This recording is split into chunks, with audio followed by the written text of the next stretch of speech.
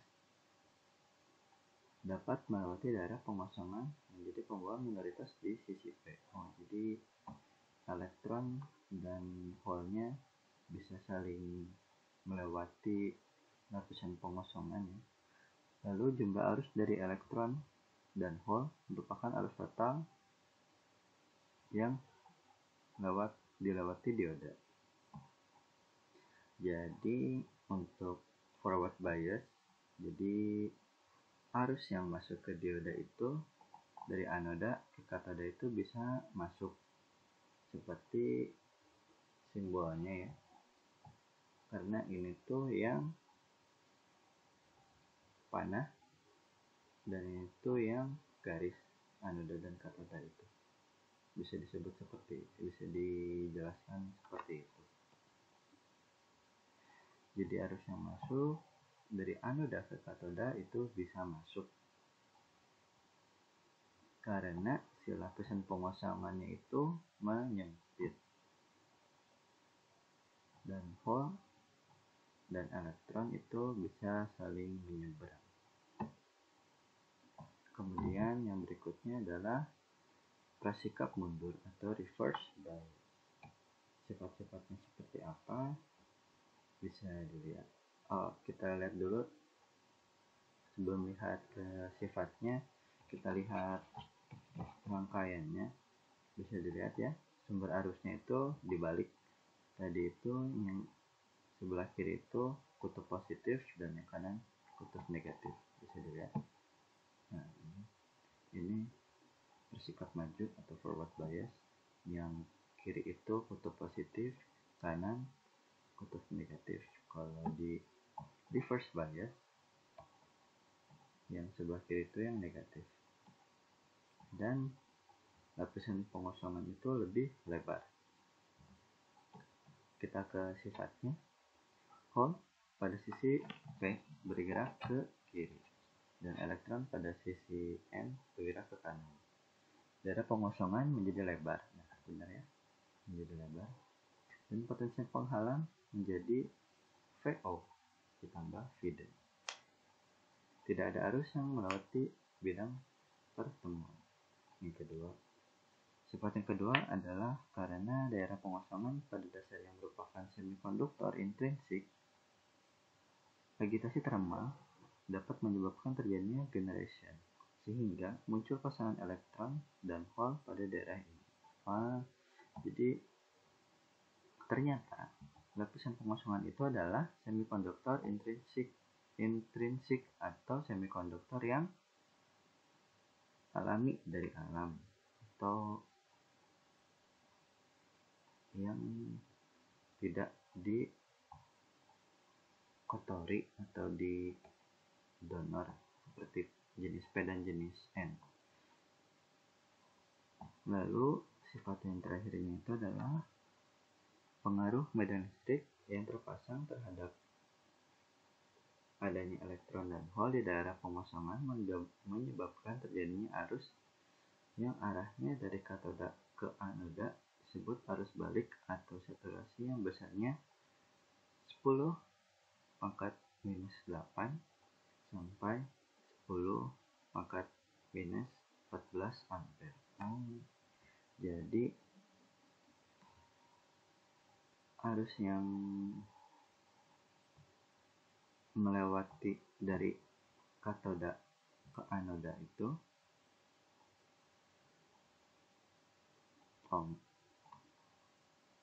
dari katoda ke anoda itu arusnya sangat kecil sekali. Ternyata bukan 0, tapi 0,10 pangkat min 8 itu sangat kecil sekali, apalagi 10 pangkat min 14 ampere.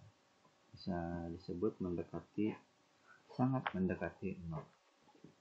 Jadi dia arus yang masuk dari katoda ke anodanya sangat kecil sekali atau bisa disebut 0. Ini adalah grafik arus dioda. Di forward bias, arus yang masuk itu, ini contohnya berarti masih silikon, karena ini tuh ya contohnya silikon, jadi arus yang masuk itu mula-mula dari 0 akan naik pada beda potensial sebesar 0,7 volt. Sedangkan di reverse bias itu arusnya itu akan stabil di 0. Tetapi arus itu bisa naik ketika adanya breakdown atau ketika bisa disebut breakdown itu karena beda potensialnya yang terlalu besar.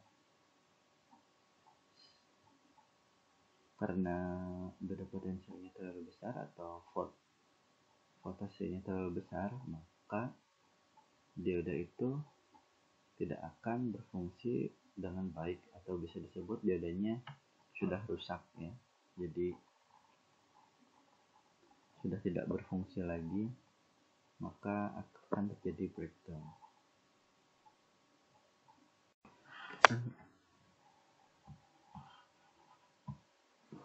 Dasar analisis dioda. Ini adalah simbol dioda. Anoda yang panah akan bisa melewati katoda yang gambar garis ini. Tetapi sebenarnya itu anoda ke katoda itu adalah satu bagian dari dioda sendiri.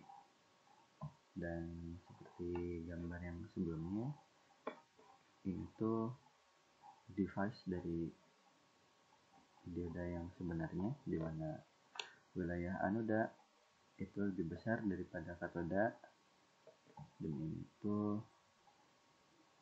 garis penghalang. Berikutnya adalah jenis-jenis dioda.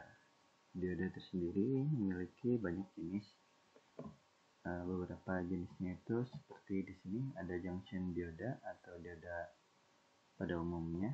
Terus lalu ada Zener dioda atau dioda Zener, dioda tunnel,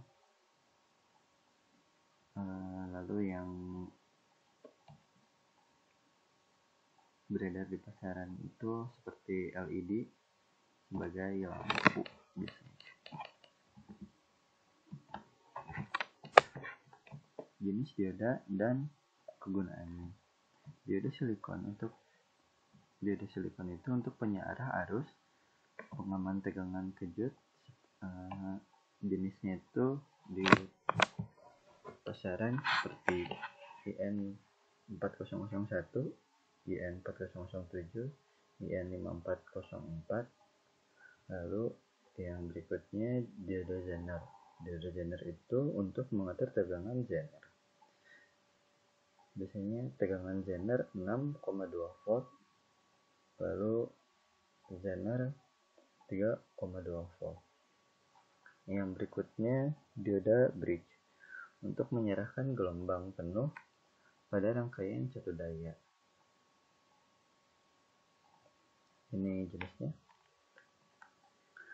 Dan yang tadi itu LED atau light emitting dioda sebagai lampu indikator dengan konsumsi arus rendah sebesar 5 mA atau lifetime-nya 1,5 sampai 3 volt.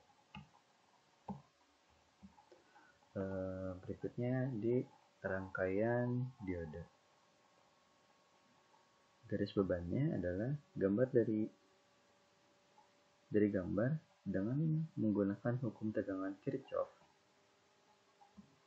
Diperoleh rumus sebagai berikut. V adalah V in dikurang I dikali R load. Dengan R load itu adalah tahanan beban, ya, resistansi load atau tahanan beban. Karena ada dua variabel yang belum diketahui nilainya, yaitu V dan I, maka diperlukan petunjuk lagi, yaitu karakteristik dioda. Ini rangkaiannya. V sama dengan V in dikurang R kali I, RL kali I. Ini tuh A sama K itu artinya anoda dan katoda, karena ini diodanya itu sendiri. Dan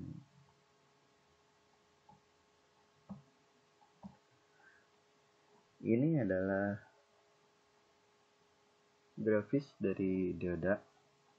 Ini adalah load line-nya atau garis beban. Garis beban ini melewati titik I sama dengan 0. Dan titik potong V adalah V sama dengan VI. Dan V sama dengan 0 di titik potong adalah I sama dengan V in per RL atau resistansi load. Jadi ini I itu sama dengan VI per RL, dan V itu sama dengan I di titik 0. Ini I di titik 0 itu sama dengan V.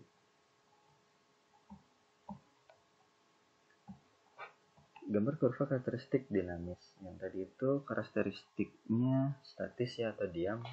Yang ini karakteristiknya dinamis. Hubungan arus terhadap tegangan masukan V in bervariasi disebut karakteristik dinamis. Lereng garis beban adalah tetap karena resistan beban RL juga tetap. Jadi ini tuh VI atau I. VI itu kan V input dibagi RL, jadi ini kita sebut I. Mula-mulanya itu misalnya di sini. Tetapi karena ini karakteristiknya dinamis, jadi load line-nya itu bisa berubah-ubah. Jadi misalnya dari titik pertama ini berubah menjadi ini, jadi load line yang lebih keluar, atau bisa jadi dari luar ke dalam. Jadi arusnya pun bisa berubah-ubah dari misalnya titik A-nya itu di sini bisa berubah jadi titik A aksennya itu berubah jadi di sini.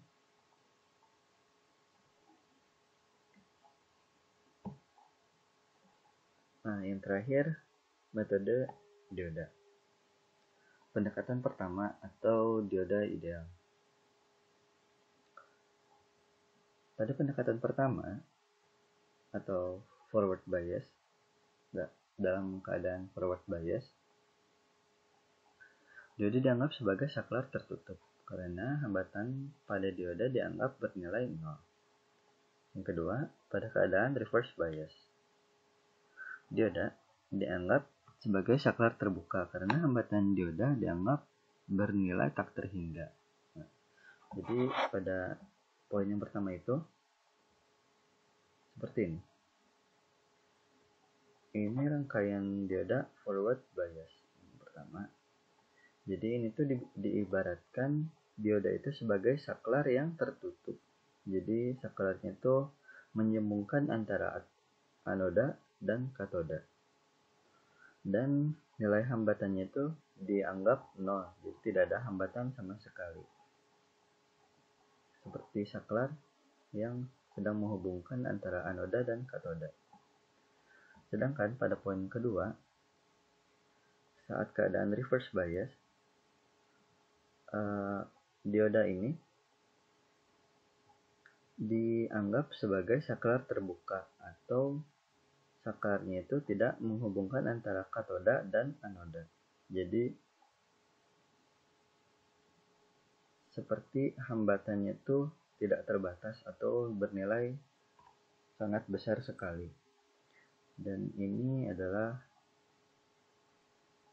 diagram dari dioda tersebut. Jadi pada saat forward bias, dia itu nilainya akan perlahan-lahan naik sampai titik maksimalnya, sedangkan ketika reverse bias, dia arus yang mengalir itu stabil di angka 0 karena hambatannya tadi yang dianggap tidak terhingga. Kemudian pendekatan kedua. Pada keadaan forward bias, dioda dianggap sebagai sumber tegangan sebesar V gamma. V gamma untuk silikon itu 0,7 atau 0,6 volt. Dan untuk V gamma germanium itu 0,2 atau 0,3 volt. Dan ketika keadaan reverse bias, dioda dianggap sebagai saklar terbuka karena hambatan dioda dianggap benar tidak terhingga. Oh, ini masih sama ya seperti pendekatan pertama. Kita lihat rangkaian forward bias, dioda kita ganti sebagai sumber tegangan sebesar V gamma. Tetapi polaritasnya ternyata berbalik ya. Ini dari negatif positif dan positif negatif. Jadi seharusnya V gamma ini mengurangi dari V sumber. Sedangkan untuk rangkaian reverse biasnya masih sama seperti pendekatan pertama. Pada diagram yang untuk forward bias masih sama, dari 0 perlahan-lahan naik sampai titik maksimal, sedangkan di karakteristik yang reverse bias itu terjadinya tidak langsung di 0 karena dia itu harus melewati dulu V gamma-nya baru akan stabil harusnya di 0 ampere. Untuk metode pendekatan ketiga, poin pertama, pada keadaan forward bias, dia itu dianggap sebagai sumber tegangan sebesar V gamma, masih sama seperti yang tadi. Ini ditambah dengan resistansi forward atau RF yang terpasang secara seri. Dan pada keadaan reverse bias, dia dianggap sebagai resistansi referensi atau RF. Jadi ketika rangkaian forward bias, dioda akan menjadi tegangan atau V gamma yang diserikan dengan RF. Sedangkan pada rangkaian reverse bias, dioda akan menjadi resistansi forward saja. Dan ini adalah pendekatan yang paling realistis ya, karena dua pendekatan yang tadi itu bisa disebut dioda yang ideal dan mendekati ideal. Berikutnya kita mendapatkan contoh soal. Perhatikan rangkaian dioda di samping ini. Gambar rangkaian pengganti atau rangkaian ekuivalen dan hitung besarnya tegangan atau arus dioda dan arus dioda menggunakan pendekatan 1, 2, dan 3. Rangkaiannya seperti ini ya. Bisa dilihat arus supply-nya itu adalah atau VIN-nya itu sama dengan 10 volt, lalu RF-nya itu 2,5 ohm, dan diodanya itu adalah dioda yang bahan utamanya adalah silikon, lalu air load atau resistansi loadnya itu adalah 100 ohm. Maka bisa dijawab sebagai berikut. Jawaban untuk pendekatan pertama, karena dioda itu diibaratkan sebagai saklar tertutup, maka arus dioda itu adalah Vin per R load, karena dia itu dianggap resistansinya itu 0 dan tidak ada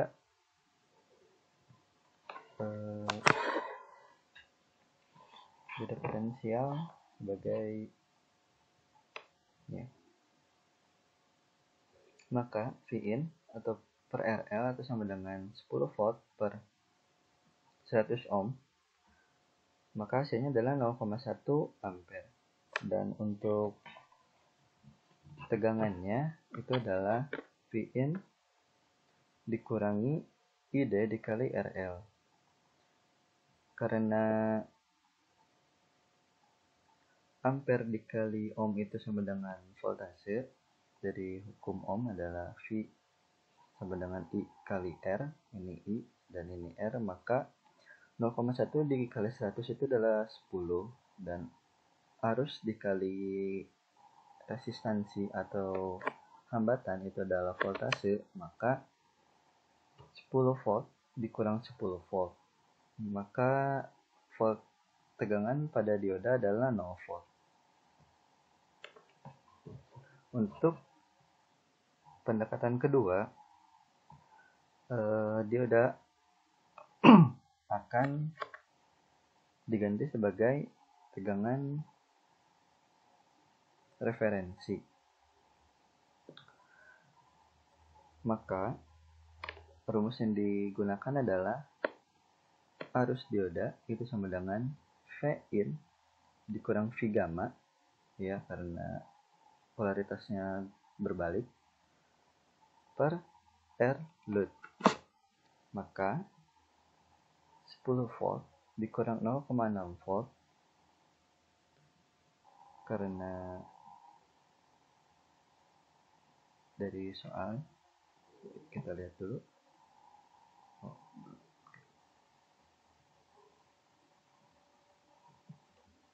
Dari sini 0,6 volt dari soal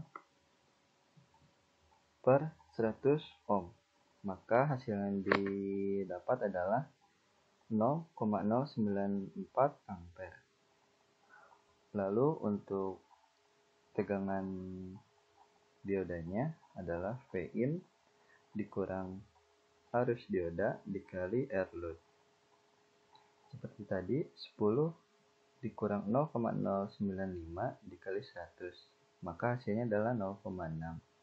Ternyata V dioda itu sama dengan V gamma atau sama dengan 0,6. Ya, bisa dibuktikan. Dan V dioda itu sama dengan 0 di sini untuk pernyataan pertama, dan ini juga sudah dibuktikan. Lalu untuk pendekatan ketiga, dioda diibaratkan sebagai tegangan referensi yang diserikan dengan suatu hambatan. Ini V gammanya 0,6 volt, karena bahan yang digunakan pada dioda ini adalah silikon. Karena silikon itu voltasenya adalah 0,6 sampai 0,7 volt. Dan RF itu ada pada soal ini.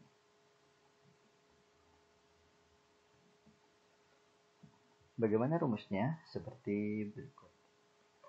Arus dioda itu sama dengan Vin dikurangi V gamma per R load ditambah RF, yang sama dengan adalah 10 dikurang 0,6 per 100 ohm dikurang 2,5 ohm, yang hasilnya adalah 0,092 ampere.